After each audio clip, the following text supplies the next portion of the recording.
마가복음 14장 22절에서 26절 말씀입니다. 마가복음 14장 22절에서 26절 말씀, 우리 장면을 생각하면서 교독합니다. 그들이 먹을 때 예수께서 떡을 가지사 축복하시고 떼어 제자들에게 주시며 이르시되 받으라, 이것은 내 몸이니라 하시고, 또 잔을 가지사 감사기도 하시고 그들에게 주시니 다 이르시되 이르시되 이것은 많은 사람을 위하여 흘리는 나의 피, 곧 언약의 피니라.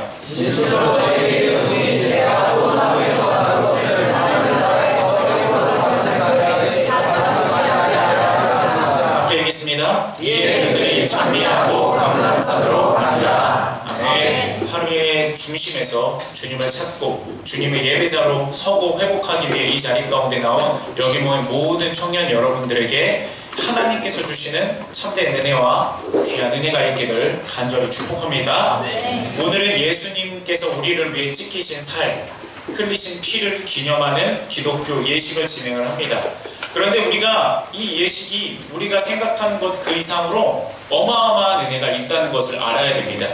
이 예식에 대해서 우리가 알지 못하고 포도즙을 먹고요, 알지 못하고 빵을 먹는다면 그냥 빵 조각 하나 먹는 것 그 이상의 유익은 없습니다. 그냥 슈퍼에서 사 먹는 포도주스나 여기서 먹는 포도즙이나 아무런 똑같은 의미가 없는 거예요. 그러므로 우리는 성찬을 할 때 여러분 그냥 하면 안 됩니다. 이것이 얼마나 귀중한 의미를 가지고 있고 우리에게 얼마나 큰 영적인 유익을 가져다 주는지 깨닫고 이 예식을 진행을 해야 합니다. 자, 오늘 예배를 통해서 우리가 그것을 알 텐데요, 성찬의 참 의미, 그리고 성찬을 통해 주시는 하나님의 거대한 은혜의 의미가 바로 여러분들의 것이 되기를 간절히 소원합니다. 먼저 성찬의 단어에 대해 설명해 드릴게요. 나눠드린 우리 유인물을 보면 뒷면에 이제 슬라이드가 6개가 좀 있는 게 있어요. 그래서 그거를 함께 보시면 됩니다. 헷갈리는 단어가 이제 성찬인가 성만찬인가, 이것이 헷갈리죠? 똑같은 단어인 것 같은데 똑같은 단어이긴 똑같은 단어예요. 우리가 보통 만찬이라고 하면 저는 그렇게 생각했어요. 예전에 만찬? 가득 차려놓고 마음껏 먹는 게 만찬이다, 이렇게 알고 있었거든요. 근데 그게 아니라 저녁 만자를 쓰는 거예요. 저녁에 나누는 애찬을 만찬이라고 하는 겁니다. 그러므로 성만찬의 만자도요, 한자로 보면 저녁 만자예요. 그렇기 때문에 저녁에 성찬 예식을 행하면 성만찬이 되는 거고, 정말 주님께서 행하신 성만찬, 그리고 낮이나 또는 새벽이나 그 시간대에 성찬을 하면 그냥 성찬 예식이 되는 겁니다. 그래서 두 가지 의미는요, 크게 구별할 의미는 없어요. 그냥 낮에 하더라도 그냥 성만찬이라고 하셔도 돼요. 왜냐하면 주님께서 하신 성만찬을 기념해서 똑같이 하는 예식이기 때문에. 그러나 굳이 구별하자면 이 만자가 저녁 만자라는 의미를 가지고 있다는 거 여러분 알고 계시면 헷갈리지 않을 수 있습니다. 둘째로 성스러운 예식에 대해 의미를 설명해 드리도록 하겠습니다. 우리가 하는 성찬은요, 성례전의 의미를 갖고 있습니다. 우리 슬라이드 다 같이 읽어보겠습니다. 1, 2, 3번 다 같이 읽어볼게요. 시작. 그리스도에 의하여 시작되어야 한다. 그리스도께서 명령한 것이어야 한다. 하나님의 행위가 현현된 상징이어야 한다. 이 조건을 충족시켜야만 예식이라고 할 수 있습니다. 우리가 예배 전에 찬양을 하죠. 그러나 찬양을 예식이라고는 하진 않습니다. 왜냐하면 이 조건에 충족이 되지는 않기 때문입니다. 우리가 예배 전에 서로를 축복하는 시간을 갖기도 합니다. 그런데 그것을 예식이라고 하진 않습니다. 왜냐하면 이 세 가지 조건을 충족시켜야만 예식의 의미를 가질 수 있기 때문입니다. 가톨릭은요, 7개의 성사를 해요. 우리 가톨릭에 다니셨던 청년들은 좀 아실 거예요. 7개, 성사, 견진, 성체, 고해, 종부, 신품, 혼배, 되게 단어가 어려운데 7가지 예식을 행합니다. 그런데 기독교는 단 두 가지만 행합니다. 세례와 성찬, 2가지만 행하게 되는데요. 왜냐하면 위에 우리가 봤던 3가지 조건을 만족시킬 수 있는 것이 세례와 성찬밖에 없기 때문입니다. 그 말씀을 통해서 우리가 증명을 해볼게요. 성경적으로 모든 것은 증명이 돼야 되겠죠. 우리 3번째 한번 볼까요? 마태복음 28장 19절 말씀입니다. 그러므로 너희는 가서 모든 민족을 제자로 삼아 아버지와 아들과 성령의 이름으로 무엇을 베풀고?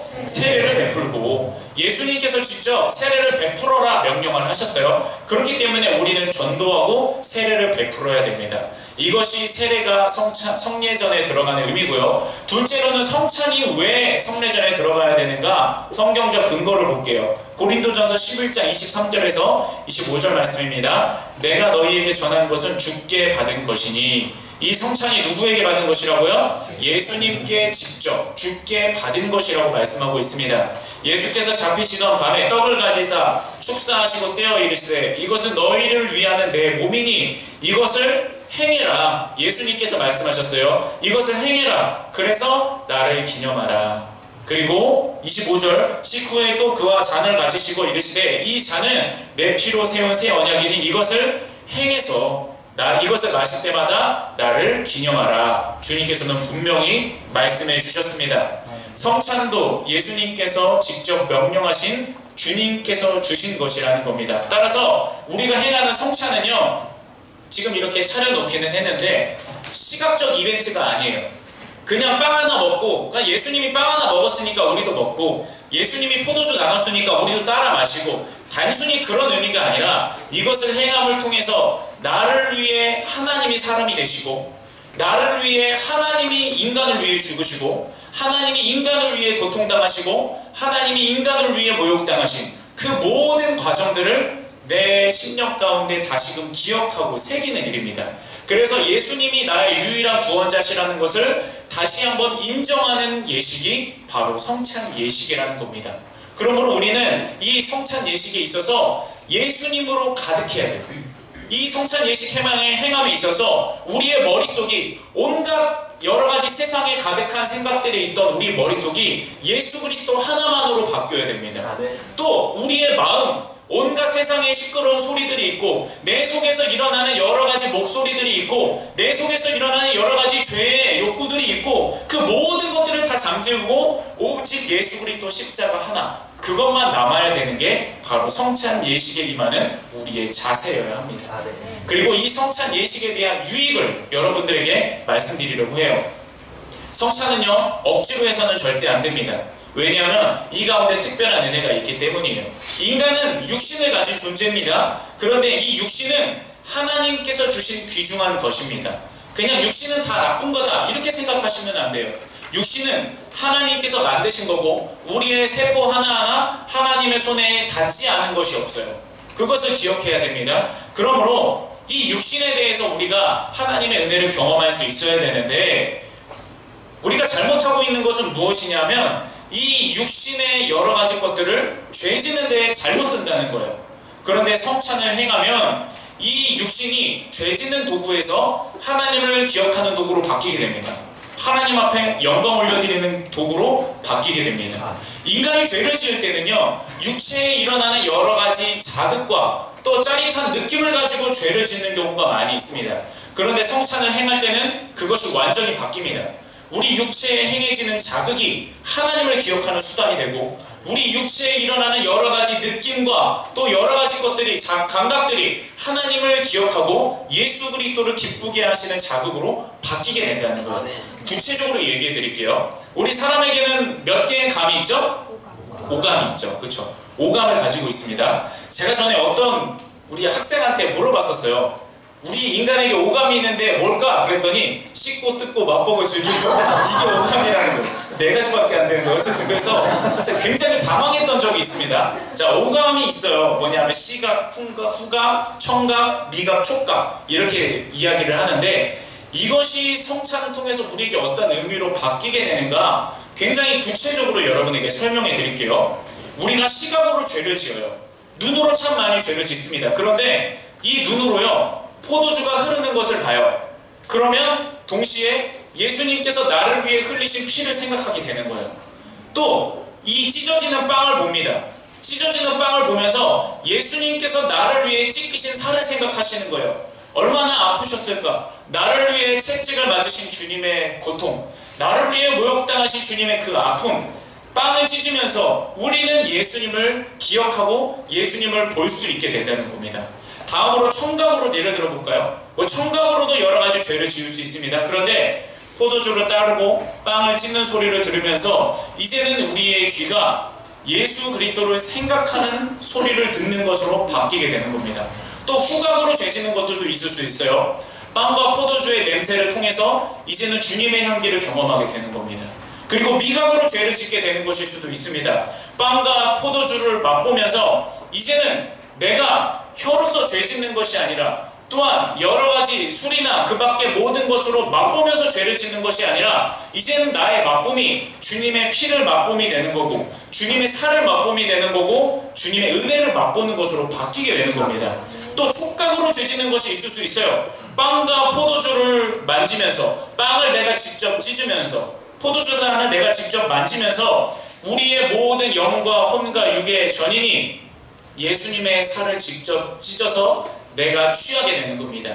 예수님의 나를 흘리신 피를 가지고 내가 취하게 되는 겁니다. 그것이 여러분의 영적인 능력이 되고 여러분의 영적인 저력이 되는 겁니다. 이와 같이 성찬은요, 육체와 우리의 마음, 혼과 우리의 영, 이것이 모두 다 한데 어우러져서 조화롭게 우리 가운데 하나님의 은혜를 흘려보내주게 된다는 겁니다. 그러므로 그냥 먹고 마시는 것이 아니라 내 모든 전인이 나라는 존재 구석구석이 단 하나도 빠짐이 없이 마치 흠뻑 웅덩이에 담겼다 꺼냈던 것처럼 하나님께서 주시는 은혜에 푹 담겨졌다 꺼내는 것과 같은 귀중한 은혜를 맛볼 수 있는 것이 바로 이 성찬을 행한다는 것입니다. 여러분 이것을 꼭 기억하시면서 성찬을 행할 때 여러분 어떤 마음을 가지시냐? 주님, 내 모든 존재의 구석구석을, 내 삶의 구석구석을 주님의 십자가 은혜로 채워 주시옵소서. 그래서 어떠한 빈 공간도 없이, 어떠한 틈도 없이, 어떠한 흠집도 없이 그 모든 것들이 주님의 은혜로 메워지게 하시고 주님의 은혜로 풍족하게 흘러 넘치게 하여 주시옵소서.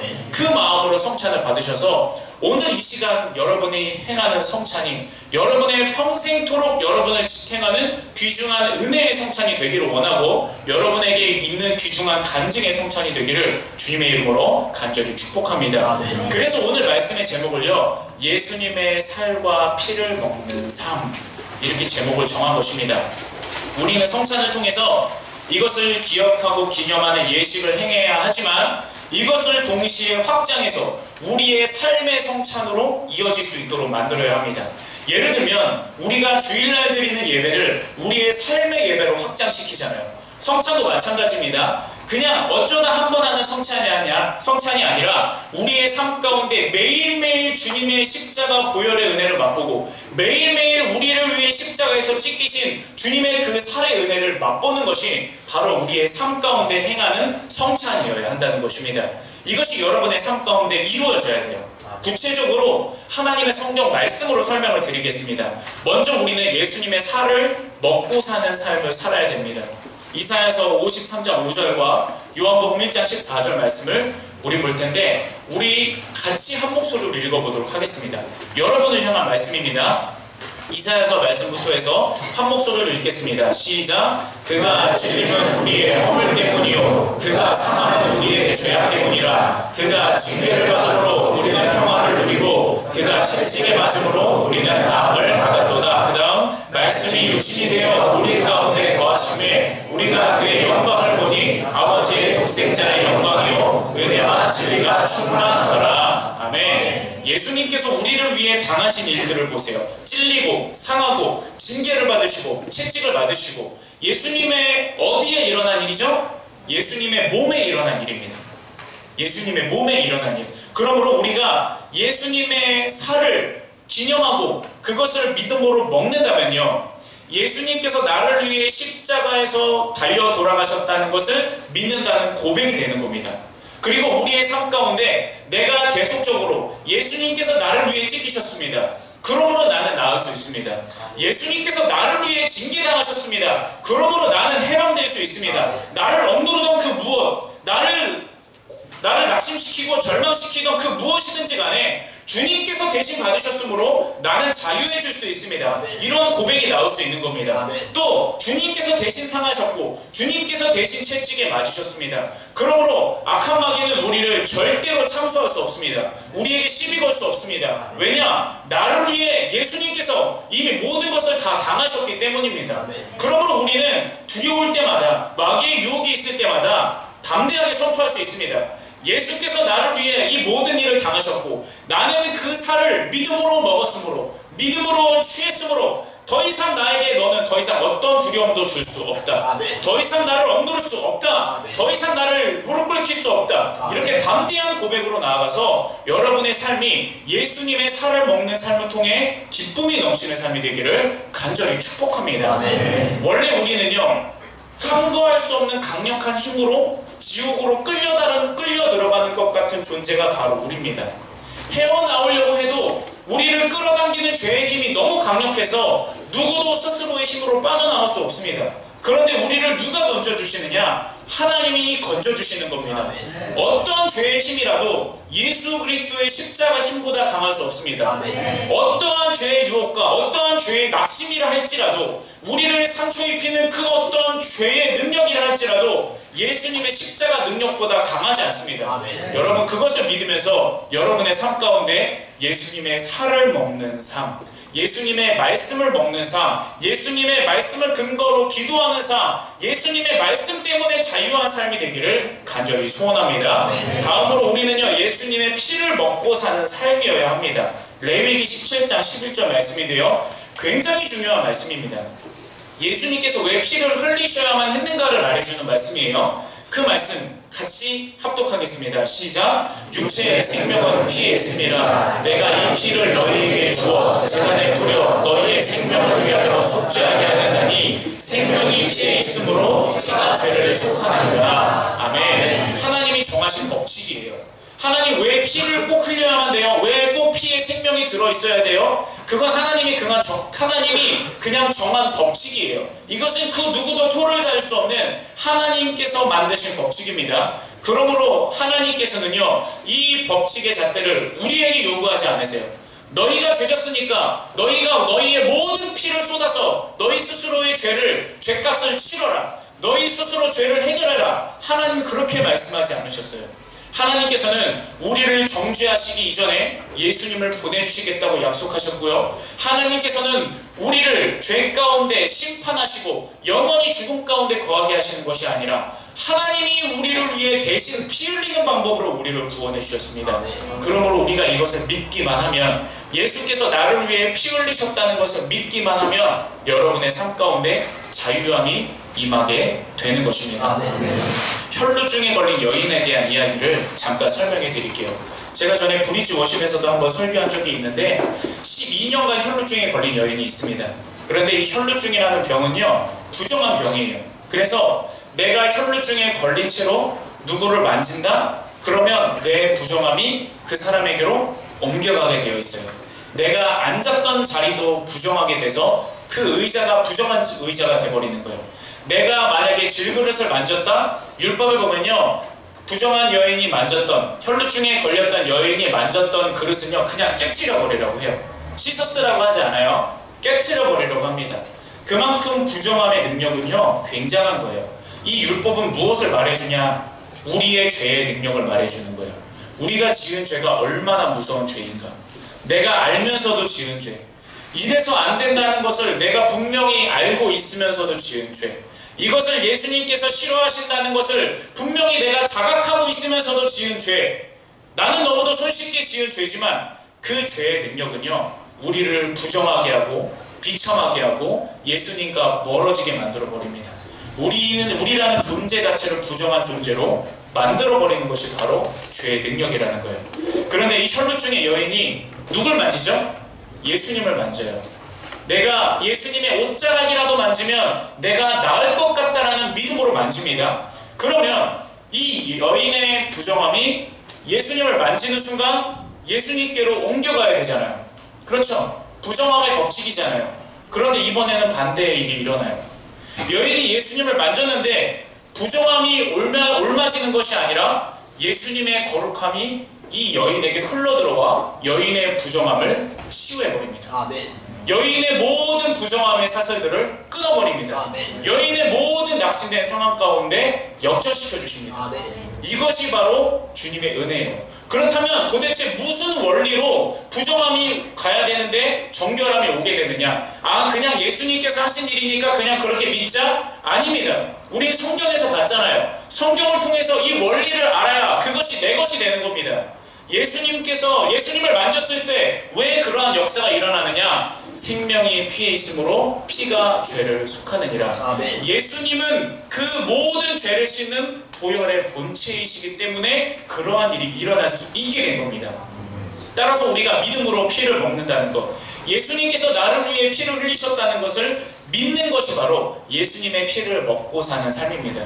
여러분 삶 가운데 죄의 유혹이 들 때, 또 여러분 삶 가운데 여러 가지 삶의 문제와 기도 제목들이 생겨났을 때, 여러분 그 순간 예수님의 피를 마시십시오. 아멘. 예수님의 보혈을 믿음으로 먹으십시오. 아멘. 나를 위해 십자가에서 피 흘리신 예수 그리스도를 의지하십시오. 아멘. 그 은혜가 여러분 가운데 흘러들어와서 여러분의 모든 부정한 것을 완벽하게 씻어낼 줄로 믿습니다. 아멘. 말씀을 맺습니다. 우리는 세상에서 아무리 먹어도요 결국엔 배고파져요. 그러나 주님의 살을 먹으면 우리는 배고파지지 않습니다. 우리는 세상에서 아무리 마셔도 다시 갈증이 일어나게 되어 있습니다. 그러나 우리가 주님의 피를 마신다면 우리에게는 다시는 영적인 갈증이 일어나지 않게 될 것입니다. 그러므로 우리는 주님의 살을 먹고 주님의 피를 마시는 삶을 살아야 합니다. 예수님의 십자가를 기억하는 삶을 살아야 됩니다. 그럴 때 주님께서는 오직 하나님께로 가는 유일한 길인 십자가를 통해, 오직 하나님의 유일한 통로가 되는 예수 그리스도의 십자가를 통해 우리의 삶을 주님의 은혜의 삶으로 바꿔주실 줄로 믿습니다. 아멘. 이것을 믿으며 주님을 의지하며 주님의 살과 피를 먹고 사는 삶을 사는 여러분 되기를 주님의 이름으로 간절히 축원합니다. 이 시간 우리 성찬 예식 진행하도록 하겠습니다.